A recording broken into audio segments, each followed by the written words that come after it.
Hey guys, this is Cameron Everhart.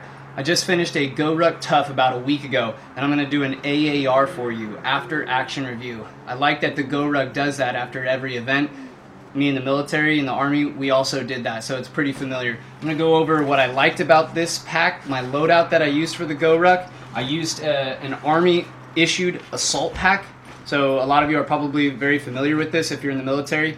I did not use a GoRuck, so I'm going to go a little bit more in depth than a normal AAR as to what I recommend you do if you're going to use an Army issued assault pack, and then what I would do if I had my GoRuck during the actual event. Stay tuned. Alright guys, so this is my Army issued assault pack that I used for the GoRuck. I'm basically just going to start from the exterior, explain why I did the things I did and what I would recommend to do. My friend asked me to do this GoRuck. I had very little knowledge beforehand of what was actually going to be expected of us. I knew that it was about 12 hours long, upwards of 14 to 20 miles. He also told me that you will get wet, so some precautions were taken in terms of wetness, but keep in mind throughout this AAR that my priority was minimalism. I did not want to take a whole lot, as you will see. So let's get started. This is a typical Army issued assault pack. Comes with your large rucksack. The large rucksack was way too big to bring for something like this. I thought an assault pack would work. So as you can see, this was on the packing list. An Army issued PT belt. Let's see.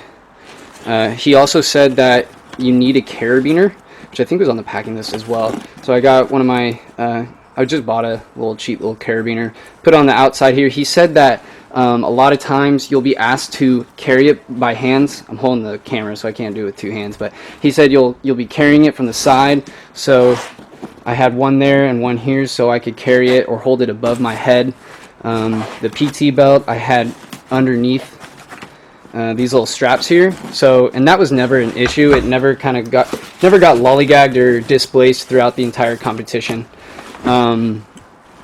And that's pretty much it for all the outsides. I did cut, as you can see, I did cut a lot of the excess material. I mean, it was crazy the amount of excess material I had, and these things obviously have gotten super lackadaisical in the last couple of years, so I guess I could take this off too. But I just cut these, and then I burnt the tips, not on this one I guess, but I did burn the tip on this right here. Can you see that? Let me zoom in. Yeah, I burnt the tip on there, so that way you wouldn't have any of those right here. You wouldn't have any of these little hairy things on top. So yeah, as you can see, my camelback is protruding. Boom, right here. This is terrible. I did not have a cap on this. When you're putting your rucksack in the beach in dirt, that thing is going to get so disgusting. So I highly recommend you have a cap for your camelback. One thing I do like about the Army assault pack is that it has these little I think it's cordura or molly webbings to hold the thing here. The GoRuck, which I purchased after the event because I was so impressed with all of my friends that had one, it actually doesn't. They only go horizontally. You could buy like a $3 little cheap thing to hold the band, but this comes with it, so yeah, that was nice. But here is my biggest complaint for the entire competition. I have three. The first one, this is the first one obviously. The second one, look how darn thin these straps are. These go around your shoulder obviously, but look how thin that is. My shoulders were absolutely killing me. I mean, just look at the GoRuck one. I mean, that is so much thicker than this piece of crap. Oh my gosh. I mean, there's no padding at all. When you have to hold logs, which we did, we hold like 1,000-pound railway ties. That is over time going to be the worst thing that ever happened to you. I mean, my shoulders, they're still pretty much sore. So yeah, highly recommend some padding. If not padding on here, then put padding inside the part that's going to be against your back, as I'll get to in a little bit when I'm going to open up the indoor compartment for you. So I was told before this event that you're not going to be opening and closing your ruck like pretty much ever. So I just went ahead and duct taped, electrical taped the connectors right here on the side. You could pull these. You can pull these together to cinch up to make this, you know, close a little bit more. I just kept it open because I'm lazy. Hopefully you can see inside. So inside the main compartment, I literally have two things: this black little camelback, and then sorry guys, I only have one hand here. Oh, there we go. And then I have 5 bricks here. The 5 bricks just sat at the bottom of the assault pack right in here, and then I had the camelback sitting on top of it because I did not want the big block here to be pinching the camelback. I've had terrible experiences in the past, especially with backpacking, where everything in my ruck or in my backpack was on top of the bladder, and then the bladder would explode, and yeah, it was awful. And then all of the water comes out the back and then in your butt. Yeah, bad experiences. But anyways, one thing that I did like that I did with this pack is I put the top part of the camelback. See, these have straps. These are meant to also go around your back, but obviously I'm not going to do that. I put it inside my assault pack. But I just weaved it through this little cinchy area here. There's a little hole, and that's for the hose for the camelback, which I have on this other side. I have the hose going through this hole. But on the other side, I actually had the strap go through it, and then weaved this little connecting device through the strap here, as you can see, and that kept it in place really, really well. I thought that was a good idea looking back, because I never once thought to myself, oh my gosh, this thing is destroying my back from all the water going, you know, up and down. That was never ever an issue for me. So guys, these are the only 2 things that I had in my main compartment, was the block and the camelback, and I was just fine.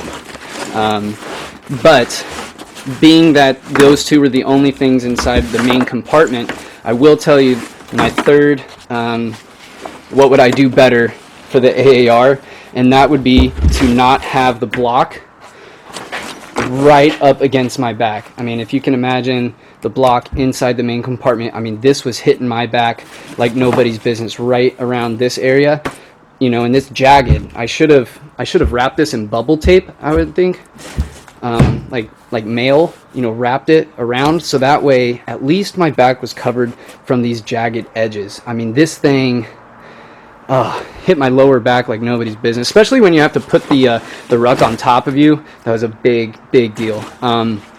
Let's see, opening up the smaller compartment, looking inside.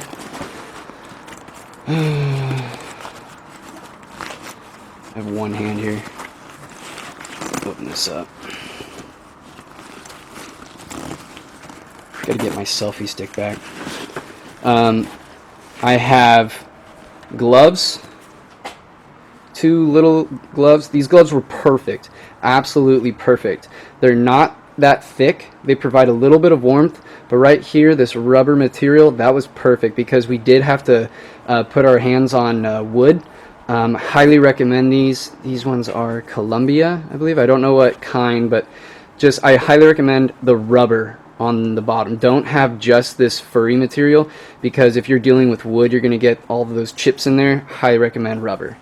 I had on my fleece beanie. Our Tough started at 9 p.m.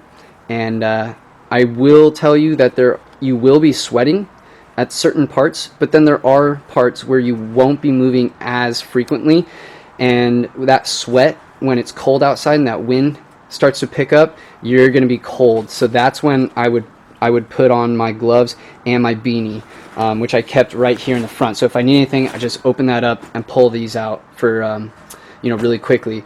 I also had the knowledge of so we did GoRuck Anaheim. We started in Anaheim. I measured out beforehand. It's 6 miles from the beach. I was thinking to myself, if we're gonna get wet, we're gonna go to the beach, and I was pretty much dead on with that assumption.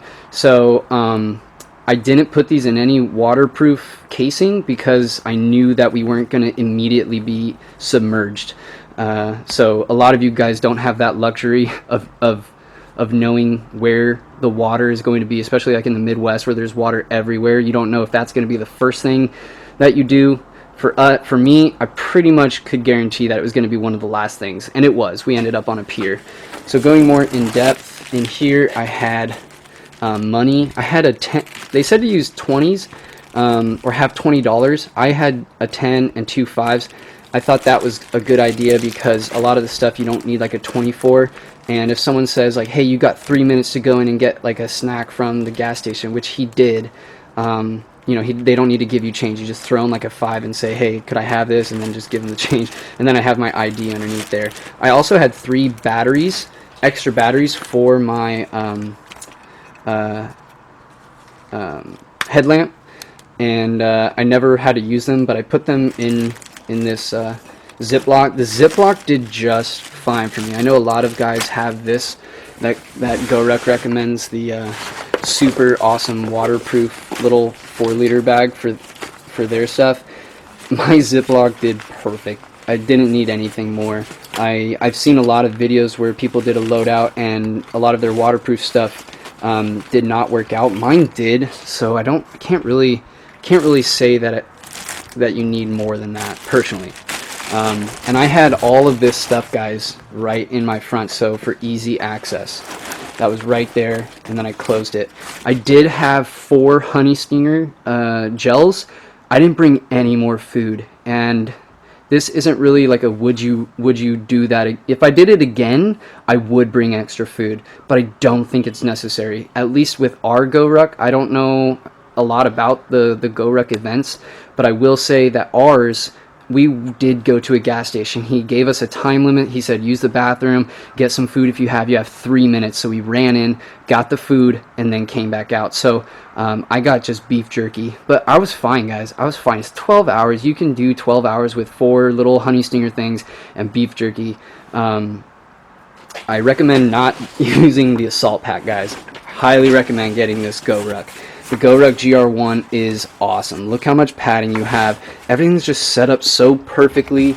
Easy access on the top, on the inside, but it is waterproof inside. Oh wow, my workbench is disgusting. I have my knife, these perfect little reflector things that go around. They're actually called leg reflectors, so I don't know if they're actually meant for legs or if they're meant for something else. But and then these attachments so I can carry the GoRuck instead of using a darn stupid carabiner, although I will transfer this carabiner over to my GoRuck. But yeah, guys, let me know if this is helpful at all for you. Like I said, my focus was minimalism. I've seen a lot of loadouts for the tough event, not even for the heavy event, that had so much more stuff, like padding, food.